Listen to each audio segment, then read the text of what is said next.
આ છે વડોદરાની નિશા કુમારી, જેણે ગયા વર્ષે મે મહિનામાં વિશ્વનું સૌથી ઊંચું એવરેસ્ટ શિખર સર કર્યું હતું અને હવે તેણે સાયકલ ઉપર 500 કે 1000 નહીં પરંતુ 15,000 કિલોમીટરનું અંતર કાપી લંડન જવાનો નિર્ણય કર્યો છે.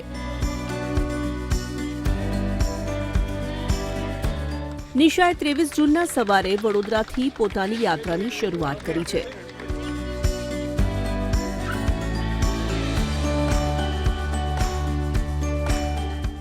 નિશા પૃથ્વીના 2 ખંડો અને ચીન સહિત 17 દેશો સાયકલથી ફરી લંડન પહોંચશે. આ યાત્રા પાછળનું તેનું ઉદ્દેશ્ય લોકોને પ્રકૃતિ પ્રત્યે જાગૃત કરવાનો છે.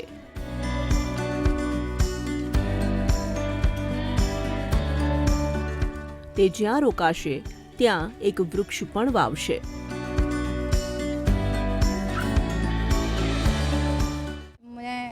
काफ़ी सारे लोगों से मिले थे जिन्होंने बाइक पे लंदन तक गए हैं, गाड़ी में गए हैं. तो मैंने सोचा कि क्यों ना साइकिल पे करते हैं जो पॉसिबल है. मतलब इम्पॉसिबल नहीं है, पॉसिबल है तो उसको हम कर सकते हैं. तब मैंने ये डिसाइड किया.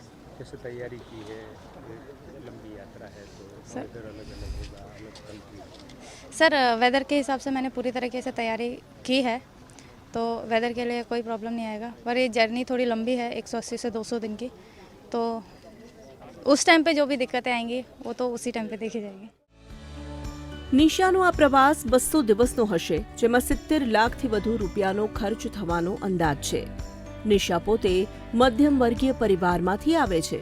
કુટુંબની એટલી સદ્ધરતા નથી કે નિશાના પ્રવાસનો ખર્ચ ઉઠાવી શકે, પરંતુ પ્રોત્સાહક દાતાઓની મદદથી આ બધા સાહસિક આયોજનો કરે છે અને પરિવાર પણ તેને હંમેશા સમર્થન પૂરું પાડે છે.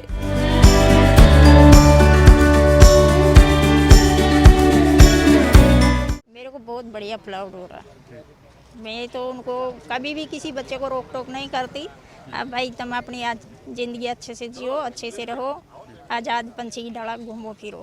मेरा तो ये कहना है बस.